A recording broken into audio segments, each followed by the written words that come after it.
One of the most exciting new features on the Fuji X-T4 camera is the in-body image stabilisation. And in this video I'm going to be testing that IBIS for photography using the Fuji XF14mm f2.8 lens.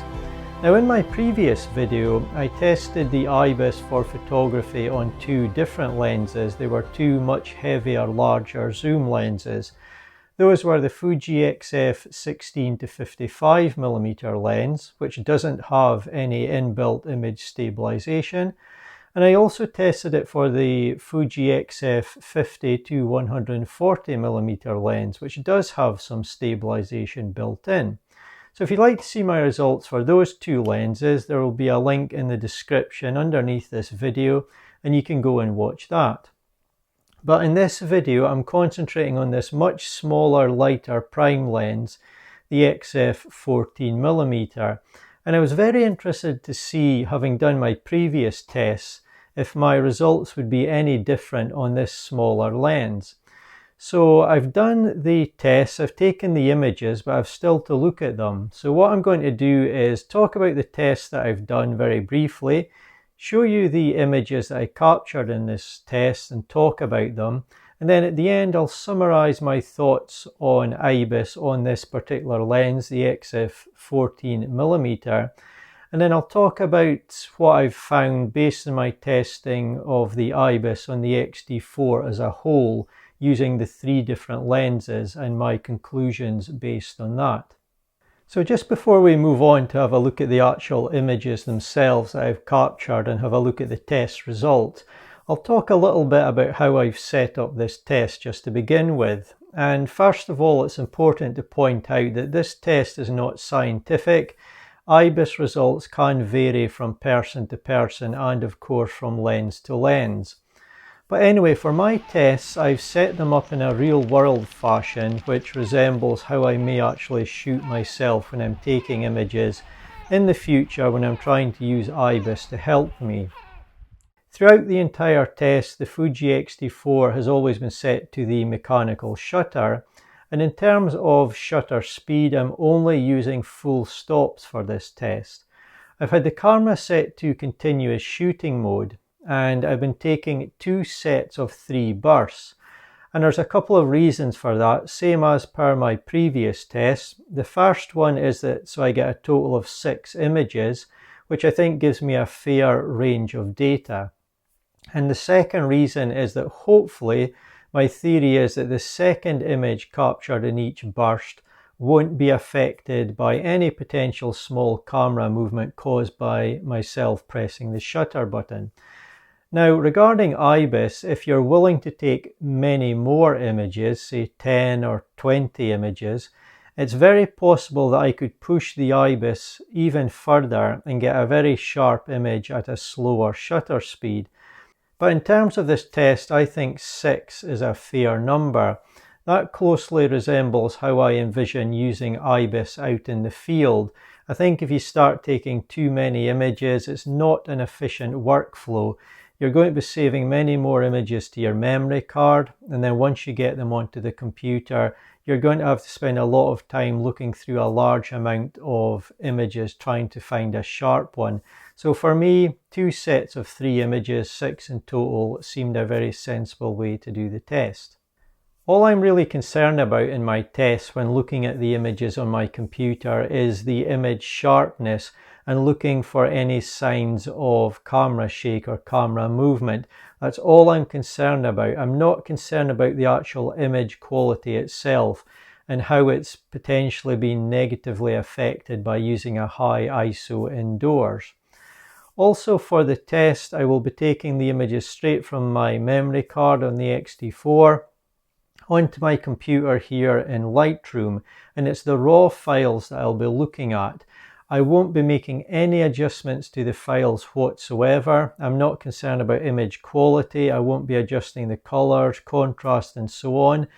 At most, I'll make a minor adjustment to exposure to balance that across a set of images, but I certainly won't be adjusting them in any other way or adding in any sharpening or anything like that. And finally, regarding the test, just a quick word about video compression. The quality of the images you'll see in this video may suffer slightly as a result of video compression, and when the video is uploaded to YouTube there can be further compression applied at that stage as well.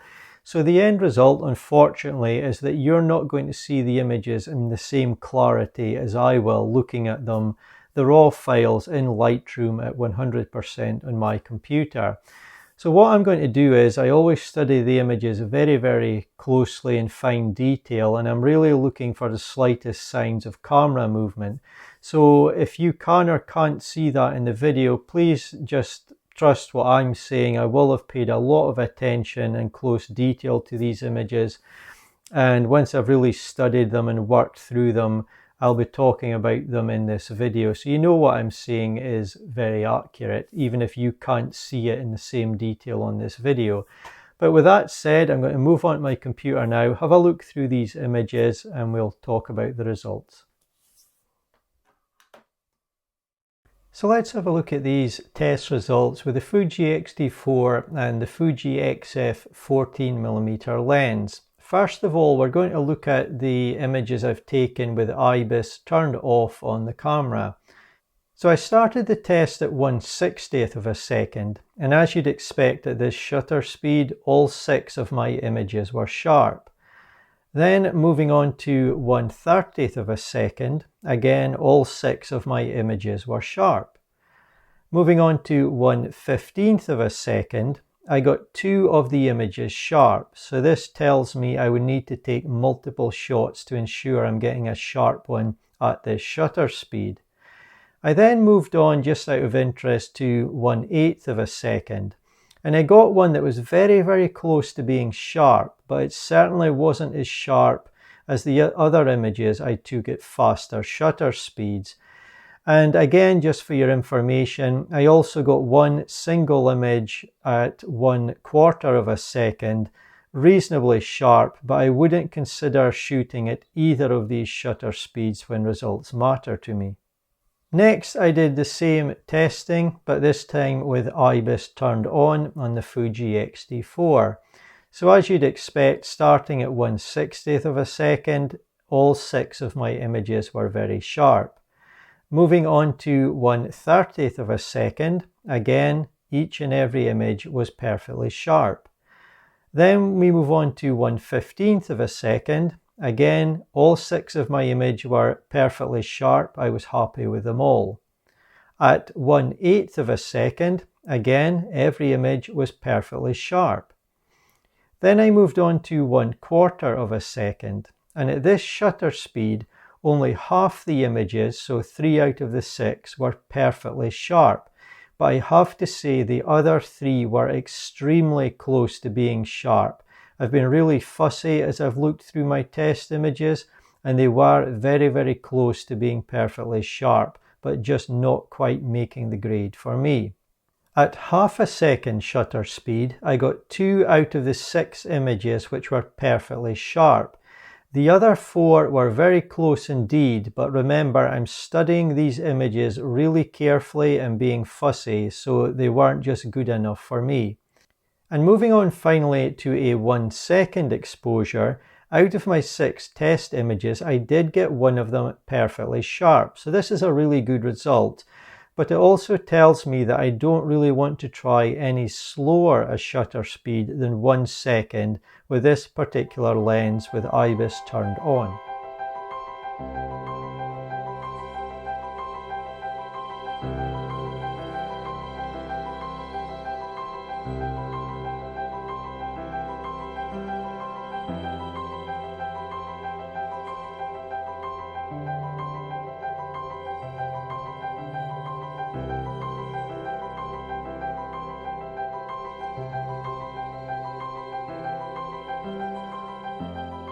So that's it for this video, testing IBIS on the Fuji X-T4 in conjunction with the Fuji XF14mm lens here.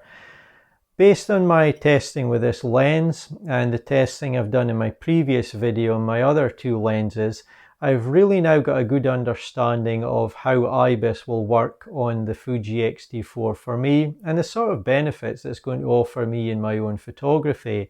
I really hope you've learned something and found it useful and you can maybe apply it to your own photography with the Fuji X-T4. But for now, as always, thank you so much for watching. I really do appreciate it, and I'll hopefully see you in my next video.